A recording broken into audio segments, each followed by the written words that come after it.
Je crois que c'est fondamental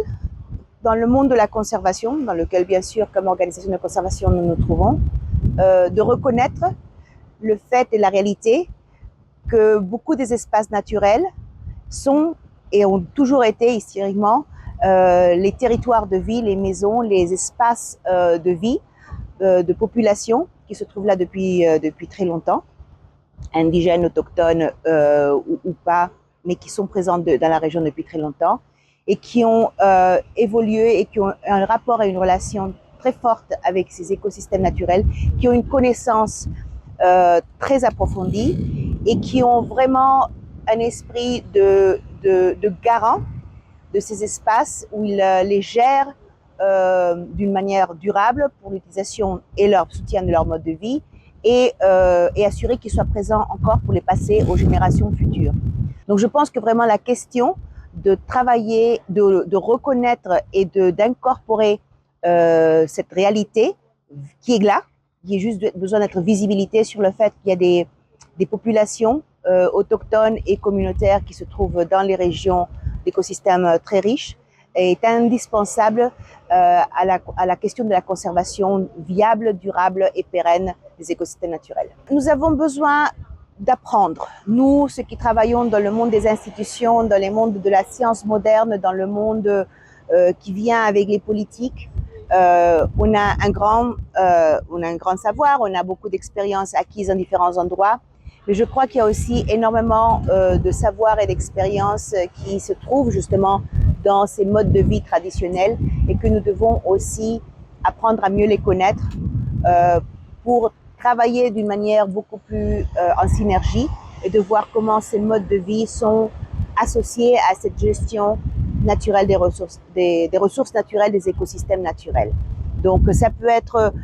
nomade, ça peut être semi-nomade, ça peut être permanent, ça peut être saisonnier. Enfin, il y a différentes manières de gérer l'écosystème. Je pense que c'est beaucoup question de prendre le temps de vraiment apprendre et mieux les connaître pour voir comment ça devient une pièce essentielle dans la solution finale et d'assurer une conservation qui soit équitable, qui soit inclusive et qui donne vraiment des conditions et des moyens pour les populations garantes de ces zones-là. Je crois que l'intention de l'Observatoire vient beaucoup pour aider à relever la visibilité et l'importance, l'existence même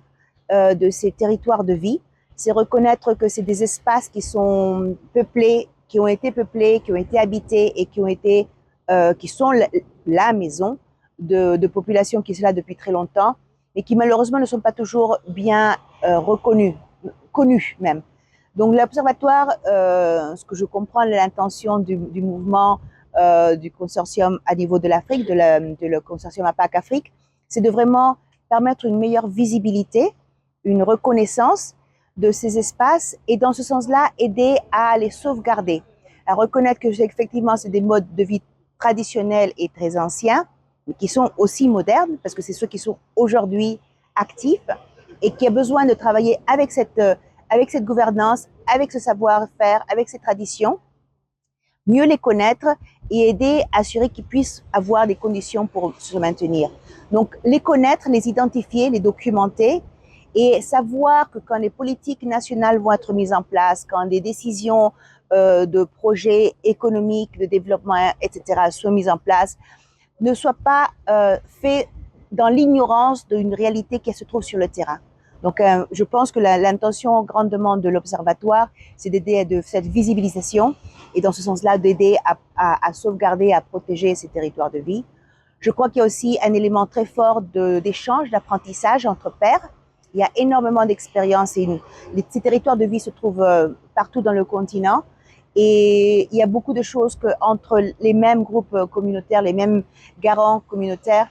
peuvent apprendre peut-être d'autres groupes qui se trouvent dans des situations pareilles, similaires. Donc l'Observatoire peut aider aussi à un espace de partage d'informations, d'expériences, de savoir-faire. Notre première tâche est vraiment d'écouter, de comprendre, pour mieux identifier comment nous pouvons venir appuyer, contribuer, renforcer ces processus, renforcer les capacités, mais d'une manière qui peut vraiment répondre aux besoins identifiés par le mouvement, par ces groupes, par le besoin. Donc, ne pas venir, oui, nous pouvons apporter et mobiliser des financements, nous pouvons apporter et mobiliser des expériences et des expertises techniques sur certains domaines de biodiversité, de monitoring, de mécanismes financiers, de politique. Il y a une grande série, moi j'appelle la boîte à outils que nous pouvons apporter comme organisation internationale. Mais l'important, c'est d'assurer qu'on va utiliser, qu'on va mettre à disposition vraiment l'outil qui est le plus adéquat et approprié aux besoins ressentis. C'est vraiment venir renforcer le mouvement et assurer qu'il soit durable sur le long terme.